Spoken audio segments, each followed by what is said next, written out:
नमस्कार, मैं हूं योगेंद्र। जन टीवी में स्वागत है आपका। आप देख रहे हैं एक मुलाकात में आज हमारे साथ हैं पूर्व मंत्री और विधानसभा में भाजपा के सचेतक राजेंद्र जी राठौड़ साहब, आपका बहुत बहुत स्वागत है। धन्यवाद साहब।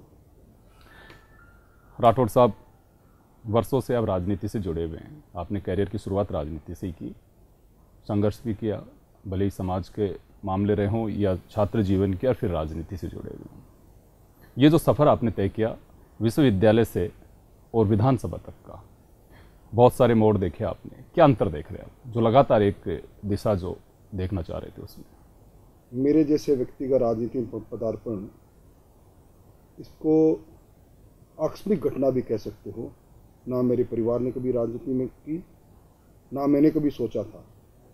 विश्वविद्यालय में पढ़ने आया, छात्रों की रहनुमाई करने का अवसर मिला, छात्र संघ का अध्यक्ष बना, पूर्व मंत्री चंद्रशेखर जी के संपर्क में आया, उनकी पदयात्रा का पदयात्री बना और जीवन का मोड़ मुड़ता चला गया। पहली बार मैं राजस्थान की विधानसभा में 1990 में मैंने प्रवेश किया चूरू से। उसके बाद आज तक मैं राजस्थान की विधानसभा में लगातार जीतता आ रहा हूँ। मुझे जो परिवर्तन नज़र आ रहा है इन वर्षों के अंदर, पहले जो भी जनप्रतिनिधि होता था, हमारे जहन में ये बात होती थी कि जनता का आईना, जिसमें हमारी तस्वीर आम जन हमेशा देखता है, और समय के काल चक्र के साथ समय समाप्त हो जाएगा और जनता की अदालत में एक बार पुनः हमें खड़ा होना पड़ेगा। परंतु आजकल के नौजवान, जिन्हें मौका मिल जाता है एक बार दो बार चुनने का, वो भूल जाते हैं कि जनता उन्हें देख भी रही है। और कई बार तो मैं देखता हूँ कि कुछ लोगों को ये गुमान हो जाता है कि हम चोरे हैं, बाजार संकरे हैं, राजनीति हमारी बांदी है, हमारी दासी है, सत्ता हमारे पास है। सत्ता के गुरूर में वो अपने कर्तव्य को भूल जाते हैं और उसके कारण से आज राजनीति के अंदर भ्रष्टाचार भी है, अहंकारवाद भी है, और उसके शिकार होकर फिर दोबारा वो विधानसभाओं में लौटते भी नहीं। तो राठौड़ साहब, आपको लगता है कि वरिष्ठ नेता, देखिए राजनीति एक लोकतंत्र में महत्वपूर्ण भूमिका निभा रही है, एक मार्गदर्शन करती है, समाज को दिशा देती है और उसे आगे तक ले जाती है। विकास भी राजनीति से शुरू होता है, चाहे विधायिका हो, कार्यपालिका तक पहुंचाती है। तो आपको लगता है कि अब जो वरिष्ठ नेता है उन्हें पहल करनी चाहिए? आवाज तो बहुत उठ रही है। देखिए, पक्ष और प्रतिपक्ष दोनों के बीच का सामंजस्य समाप्त हो गया। हम अपने अपने रंगमंच की कठपुतलियां बन गए। मुझे याद आता है, पहले जब कभी भी राजस्थान में फाइनेंस कमीशन आया करता था, भैरव सिंह जी शेखावत प्रतिपक्ष के नेता हुआ करते थे, तब भी वो हमेशा सत्ता पक्ष से बात करके कहा करते थे, फाइनेंस कमीशन आता है 5 साल में एक बार, हम राजस्थान की पूरी दिशा रखें, आगे क्या करना है, और एक साथ मिलकर उसके सामने अपने केस को रखें। जबकि इन वर्षों में वो सामंजस्य, प्रदेश के प्रति समर्पण, दोनों मिलकर एक राह हो, ये बातें सारी क्षीण होती जा रही है। और इस क्षीणता को मैंने इस सरकार में बहुत तेज़ी से होता देखा है। और इसी का कारण है कि सरकार विधानसभा के सामने खड़े होने में लड़खड़ाने लगती है, फिर मार्ग ढूंढती है कि विधानसभा छोड़कर बाहर कैसे भागें, और फिर आलोचना के शिकार हम पक्ष और प्रतिपक्ष दोनों होते हैं कि जो संवाद का सबसे बड़ा मंच है, जिसको लोकतंत्र का मंदिर कहते हैं, उस मंदिर के पुजारी भी वहाँ जाकर बैठकर पूजा नहीं करके, जनता की बात नहीं करके और छिटाकसी करके बाहर आ जाते हैं। मैं समझता हूँ कि ये राजनीति एक ऐसे मोड़ की ओर घूम रही है जो वास्तव में पूरी बात को सोचते हैं तो मन में पीड़ा होती है। लेकिन इसके लिए सब जिम्मेदार कौन है? वजह क्या मान रहे हैं? हम भी देखते हैं, कई बार मीडिया ने भी बात उठाई है कि पहली बार सदन में इस तरह की स्थिति बन रही कि डायलॉग की कमी आई है। देखिए, सत्ता पक्ष हमेशा बड़े भाई के रूप में विधानसभा में रहता है, प्रतिपक्ष सहोदर भाई हो सकता है, पर पहल सत्ता पक्ष के माध्यम से होनी चाहिए। मैं पिछली सरकार में संसदीय कार्य मंत्री था।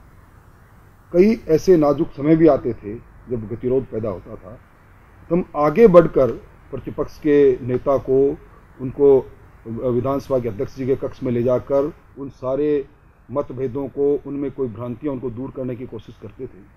परंतु इस बार सिर्फ कार्य सलाहकार समिति की बैठक में संसदीय कार्य मंत्री और दूसरे लोगों से मिलने का मौका मिलता है, और जो समिति पूरे कार्य का संचालन करना तय करती है दुर्भाग्य है कि उसके अंदर सदन के नेता जो मुख्यमंत्री कभी आते ही नहीं है, संवाद कैसे टूटेगा। इसी कारण से लगातार सदन में 56 बिल चले गए बिना वाद विवाद के, कभी तोड़ने की कोशिश नहीं की। हम लोग धरने पर बैठे थे इस बात को लेकर कि 2 दिन के अंदर एक साथ 13 बिल पारित करके सरकार भागना चाहती है। हमें आकर सत्ता पक्ष ने यह भी नहीं पूछा कि आपकी ग्रीवेंसेज क्या है। वरना मुझे याद आता है कि कई बार प्रतिपक्ष जब धरना देता था, कई बार उनका धरना लंबा भी चला करता था, तो मेरे सदन के नेता, मैंने भैरव सिंह जी शेखावत साहब के साथ काम किया, मैंने वसुंधरा जी के साथ काम किया, हमें भेजते थे तो उनसे जाके बात करो, डायलॉग प्रारंभ करो, डेडलॉक तोड़ो, और अगर उसके बाद भी नहीं माने तो उनको किसी तरह की असुविधा नहीं हो। यहाँ तो सड़क पर बैठ जाए विधायक और सदन के नेता, वो हमारे भी नेता हैं, हम सदन के सदस्य हैं, सदन के नेता परवाही नहीं करे। मैं समझता हूँ कि दुर्भाग्य है। डॉक्टर साहब देखिए, प्रतिस्पर्धा लोकतंत्र में स्वस्थ परंपरा है, लेकिन जब वो प्रतिशोध का रूप लेती जा रही है तो कहीं ना कहीं इसका दुख आम जनता को भी भुगतना पड़ेगा। अभी जो आपने बताया कि कहीं ना कहीं जो कमी है वो डायलॉग की कमी है और पहल करनी चाहिए जो बड़ा भाई है उसको। आप विधानसभा में उपस्थित थे जब ये हालात बन रहे थे, उस वक्त नहीं थे, लेकिन पहले का वाक़या आपको मालूम है, वसुंधरा जी के टाइम पे भी ऐसी स्थिति बनी थी, एक बार फिर वैसी स्थिति बनी है।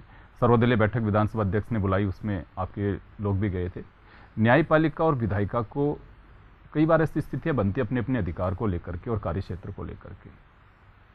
देखिए, हमारे इस लोकतंत्र में संसद और विधानसभा सर्वोपरि है, और न्यायपालिका, कार्यपालिका और विधायिका तीनों की लक्ष्मण रेखाएं बंधी हुई है, और जब तीनों अपनी अपनी लक्ष्मण रेखाओं में अपने अपने कर्तव्यों को पूरा करते हैं तो कभी भी आपस में ना तो उन रेखाओं में अतिक्रमण होता है, ना आपस में विरोधाभास होता है। पर कई बार अति उत्साह से, या उसको मैं कहूँ कि अति सक्रियवाद से कुछ बातें ऐसी हो जाती है जिसके कारण से लगने लगता है कि न्यायपालिका और विधायिका आपस में एक दूसरे के सामने खड़े होंगे। क्योंकि हमारे देश के अंदर आज की तारीख में लगातार हमारे मूल्य टूट रहे हैं। उन सब मूल्यों को बीच में अभी भी न्याय प्रणाली पर लोगों का विश्वास टिका हुआ है, रुका हुआ है, और जिस दिन ये विश्वास खंडित होने लग जाएगा तो समाज का विघटन और समाज के अंदर वो सारी बातें आ जाएगी। लोगों को विश्वास किस पर करे, किस पर नहीं करे, इस पर एक बड़ा प्रश्न चिन्ह लग जाएगा। हमारी सर्वदलीय बैठक हुई थी और उसके अंदर विधानसभा की विशेष अधिकार समिति को जिस तरह नकारा गया, उसके वैधानिक अधिकार जो संविधान प्रदत्त अधिकार है, उनसे जब नज़र मोड़ी गई तो निश्चित तौर पर सब लोगों की मान्यता रही कि हम अपनी लक्ष्मण रेखा के अंदर रहें और न्यायपालिका अपनी लक्ष्मण रेखा में। डॉक्टर साहब, एक जो गतिरोध पैदा किया जाता है किसी भी तरफ से, समझिए आपकी गवर्नमेंट थी तो कई बार देखते थे कि आपकी जो प्रतिपक्ष पार्टी थी वो भी कई बार सदन से वॉकआउट करके चली गई या फिर सदन की कार्रवाई स्थगित करनी पड़ती थी। वैसी स्थितियां अब हैं, तो आपको लगता ही नहीं कि शोर शराबे की बजाय सरकार को घेरने के लिए उसे बाध्य किया जाए, कोई भी इशू होता है उस पर जवाब देने के लिए? देखिए, अलग अलग समय पर अलग अलग नेता की संवेदनशीलता सदन के प्रति और सदन के माध्यम से जनता के प्रति रही।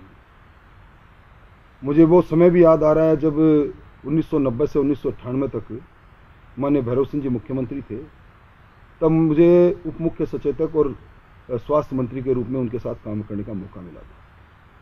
वो हमेशा सदन के अंदर पूरे समय उपस्थित भी रहते थे, और जब कभी भी सदन में कोई मुद्दा उठता था तो उस मुद्दे का सदन में उस शंका का समाधान हो, इसके लिए अपने अपने मंत्रियों को ताकीद भी करते थे। यह कि यह बात मैंने वसुंधरा जी में देखी, स्थगन प्रस्ताव के माध्यम से जब सरकार पर छींटाकशी होती थी तो संबंधित मंत्री को पहले से हिदायत होती थी कि आप उस प्रस्ताव की तैयारी करके उत्तर देंगे।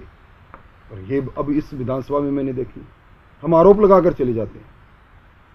मैंने इसी विधानसभा के अंदर सरकार पर आरोप लगाया कि ऊर्जा उत्पादन के नाम पर आप चांदी कूट रहे हो और 1300 करोड़ का आपने घपला कर लिया। सूरजगढ़ और छबड़ा के अंदर जो थर्मल पावर प्रोजेक्ट थे जिनकी घोषणा 2009 में हुई, 2010 के अंदर आपने टेंडर प्रक्रिया प्रारंभ की, और 2 साल की लंबी यात्रा के बाद जनवरी 2012 के अंदर आपने उस टेंडर को खोला और अप्रैल में रद्द कर दिया, और उसके बाद नई शर्तों के साथ वापस आ गए। ये आरोप जो विधानसभाओं में लगते हैं, जब इनका उत्तर नहीं होता तो लगने लगता है कि सामने वालों के शायद इसका कोई फर्क नहीं पड़ता कि उन पर कोई आरोप लगा के चले जा रहे हैं। और शायद भूल जाते हैं कि इतिहास के पन्नों में ये संसदीय प्रक्रियाओं के अंदर जो हमारी कार्रवाई है वो विवरणिका रहती है। लोग पढ़ेंगे आने वाले तो क्या कहेंगे। तो ये तो निर्भर करता है कि तर्कों के आधार पर विधानसभा के अंदर हर एक आदमी अपनी बात रखे तो उसको ये उम्मीद भी रहती है कि सामने वाला जवाब देगा। आपने देखा होगा 4 वर्ष हो गए, 4 वर्षों में विधानसभा एक बार भी ठीक से नहीं चली और कभी प्रयास सदन के नेता ने यह भी नहीं किया कि बुला के पूछे और कहे कि चलिए हम साथ बैठते हैं, लोकतंत्र के इस मंदिर में बहुत अच्छी तरह काम हो, इसके लिए सब प्रयास करते हैं। कभी हमें ये एहसास नहीं हुआ कि हम वो सत्ता में हैं तो हम प्रतिपक्ष में हैं, पर हम हैं एक ही सदन के सदस्य। क्योंकि जिस नेता की बुनियाद प्रतिशोध पर आ टिके, जो ये भूल जाए कि राजस्थान के लोगों ने उन्हें बहुत बड़ी जिम्मेवारी दी है, 7 करोड़ लोगों के भाग्य विधाता हैं वो, और जो सिर्फ छींटाकशी के अलावा कोई बात नहीं करे, उनसे क्या उम्मीद करेंगे। एक मुलाकात में राठौड़ साहब के साथ बातचीत का दौर जारी रहेगा, लेकिन फिलहाल वक्त हो चला एक ब्रेक का, या लेंगे एक छोटा सा ब्रेक।